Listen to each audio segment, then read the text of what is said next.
கப்பிள்ல வந்து ஒரு ஃபீமேல் அதிகமா சம்பாரிச்சா, அந்த மேல் வந்து அத எப்படி மேம் பார்க்குறாங்க? அந்த ஈகோ பிரச்சனை வந்து எவ்வளோ தூரத்துக்கு இருக்கு மேம்? என்ன பொறுத்தவரைக்கும் இன்னைக்கெல்லாம் வந்து ஓகே தாங்க. முன்னாடி 90ஸ்ல வேணா இந்த பிரச்சனை இருக்கும். அப்படிங்கிற ஓகே, ஒரு இது இருந்துச்சு. Okay. Gen Z is actually good தான். ஆ ஆனா சில பிரச்சனைகள் மட்டும் இருக்கு. ஆமா. Financially both are supporting equally வந்து செலவு பண்ணணும்.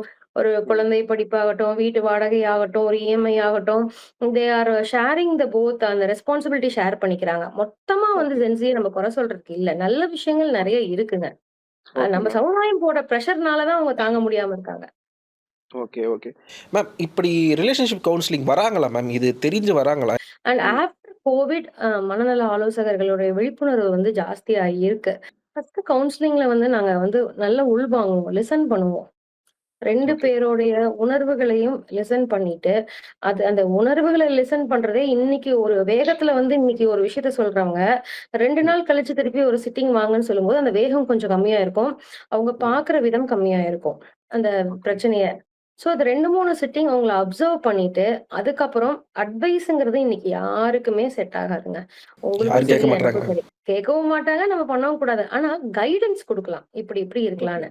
ஆஸ் ஒரு கவுன்சிலரா, ஆஸ் சைக்காலஜிஸ்ட்டா நான் பண்ற விஷயம், ஐ அம் கைடிங் தெம். சோ இது இது ஓகே. பண்ணீங்கன்னா, இதுக்கு சோ இந்த ஃபார்முலாக்கு இந்த சொல்யூஷன் இருக்கு.